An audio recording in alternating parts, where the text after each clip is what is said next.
तुम्हाला माहिती आहे का, तुम्ही या प्रकारे जर भाजी केलीत ना, तर एक भाकरी खाणारी लोकं पण 2-2 भाकरी खातील आणि परत अशीच भाजी कर बरं का, अशी फरमाईश पण करतील. आता ही भाजी कशी केली मी तुम्हाला सांगणारच आहे. पण त्याआधी आपल्या चॅनलवर नवीन असेल तर पटकन सबस्क्राईब करा, शेअर करा आणि कमेंट करून मला सांगा की भाजी कशी झाली. चला आपण पटकन रेसिपी बघूया आणि ही भाजी भाकरीबरोबर अप्रतिम लागते. नक्की करून बघायची आणि मला सांगायला विसरायचं नाही. तर तुम्हाला इथं खूप साऱ्या भाज्या दिसत असतील, तर ह्या मी काय पटकन याची रेसिपी सांगते. 2 छान कोळी वांगी आहेत, ती कट करून घेतलेत. पावटा आहे. आता ही मेथीची भाजी आहे, कोळी होती, खोडून मी छान बारीक कट करून घेतली आहे. 15-20 लसणाच्या पाकळ्या आहेत, 1 इंचभर आलं आहे, 2 टोमॅटो आहेत, 4 हिरव्या मिरच्या आणि कोथिंबीर आणि थोडंसं आपल्याला खोबरं जे खिसून घेतलं आहे मी ते लागणार आहे. आता ह्या भाजीसाठी आपल्याला एक छानसा मसाला तयार करायचा आहे. पटकन एक मसाल्याचा छोटा जार घ्या मिक्सरचा, त्यामध्ये खोबरं टाकायचं, ह्यात 15-20 पाकळ्या टाका लसणाच्या, लसूण थोडंसं जास्त टाकायचा, 1 इंचभर आलं जे मी तुकडे करून टाकले आहे. त्यातमध्ये मी हिरव्या मिरच्या पण टाकणार आहे. आता ह्या तिखट मिरच्या आहेत, तुमच्या आवडीप्रमाणे तुम्ही कमी जास्त करून घ्या.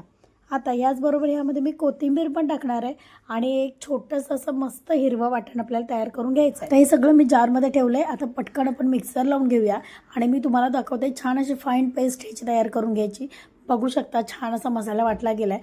आणि आता तो मसाला काढून घ्यायचा आणि त्याच जारमध्ये आपल्याला 2 टोमॅटोची प्युरी करून घ्यायची. आता वेळ न घालवता पटकन भाजी फोडणीला घालूया. मोठी कढई घेतली आहे, साधारण 4 ते 5 चमचे तेल, थोडंसं चढतं तेल टाकलं आहे. तेल व्यवस्थित गरम होऊ द्यायचं.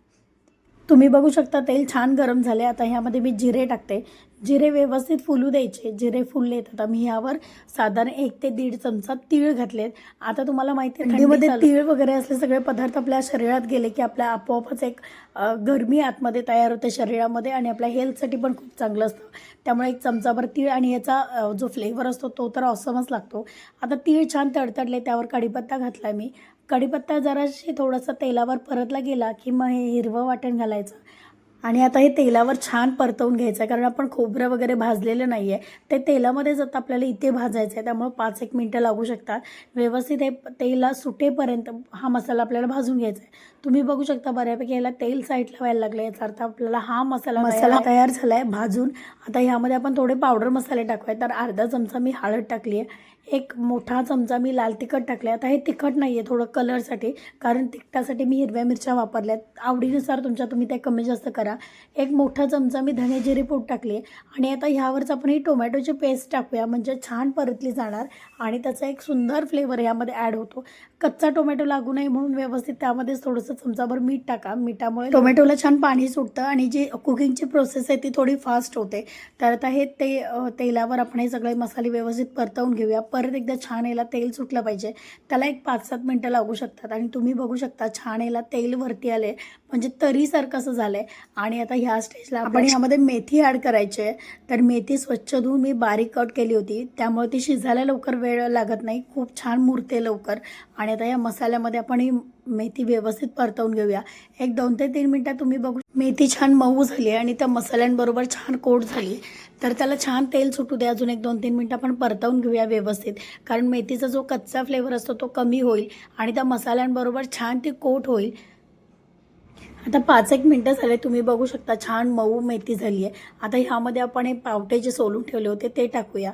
त्याचबरोबर आपण ह्यामध्ये वांगी पण टाकायचे आणि छान 5 मिनटं परत एकदा त्यावर आपण हे परतून घ्यायचं, म्हणजे ह्या सगळ्याला छान हा मसाला लागला जातो आणि ही भाजी इतकी सुंदर होते म्हणून सांगू. ही भाजी भाकरीबरोबर, चपातीबरोबर, भाताबरोबर, कशाबरोबरही खा, इतकी सुंदर होते. आणि थंडीच्या दिवसात ह्या भाज्या जेव्हा आपण खातो ना, तेव्हा त्याचं एक टेस्ट असमच लागते. खूप छान आणि टेस्टी सुंदर भाजी तयार होते. ह्याची तुम्ही रस्साभाजी पण करू शकता किंवा अशी सुक्की भाजी पण करू शकता, पण याचं थोडंसं अशी रस्साभाजी झाली ना की खूप सुंदर लागते. त्यामध्ये एक अर्धा पेला पाणी टाकलं आणि व्यवस्थित मी शिजू दिलं आहे. आता मी तुम्हाला दाखवते शिजल्यानंतर ही भाजी साधारण अशी होते, छान तरी आल्यावरती तुम्ही बघू शकता. आता या स्टेजला तुम्ही गॅस बंद करू शकता, पण मला अजून वाटतं थोडा वेळ अजून यातलं पाणी मला आटवून घ्यायचं आहे आणि मग ती भाजी तयार होणार आहे. तर तुम्ही बघू शकता आता बऱ्यापैकी यातलं पाणी आटलं आणि छान असं तेलाचा कट असं वरती आला आहे. तुम्ही बघू शकता खूप सुंदर ही भाजी तयार होते आणि इतका छान याचा सुवास पसरला आहे घरभर, पटकन खायची इच्छा होते. पण मी तुम्हाला सांगितलं नाही, ही भाजी प्रॉपर भाकरीबरोबर सुंदर लागते. तर मी ही भाजीबरोबरच लागलीच भाकरी करून घेणार आहे, मी तुम्हाला दाखवते. चला पटकन एक भाकरी आता ज्वारीची आहे, पण ह्याऐवजी तुम्ही बाजरीची भाकरी पण खाऊ शकता. ह्या दिवसात बाजरीची भाकरी आणि अशा सगळ्या भाज्या आपल्या शरीरात जाणं खूप इम्पॉर्टंट असतं, कारण गारवा असतो हवेत आणि त्यावेळेला आपण असं हेल्दी खाणं कधीही छान. तर भाकरी तापून झाली आहे, छान तवा गरम झाला आहे, त्यावर मी भाकरी टाकते. छान खरपूस अशी भाकरी भाजायची, गरम गरम भाजी आणि भाकरी जेवायला घ्यायचं. आणि जेवून झालं की मला कमेंटमध्ये अजिबात सांगायला विसरायचं नाही की ही भाजी कशी झाली होती. इतकी सुंदर ही भाजी होते की तुम्ही परत परत करून खाणार मला माहिती आहे. आणि आता आपली भाकरी तयार, पटकन जेवायला घेते मी. तर तुम्ही मला सांगा ही रेसिपी तुम्हाला कशी वाटली. आवडली असेल तर लाईक करा, शेअर करा आणि कमेंट करून तर तुम्ही मला सांगणार आहेत. चला भेटूया पुढच्या एका रेसिपीबरोबर आपल्या चॅनलवर.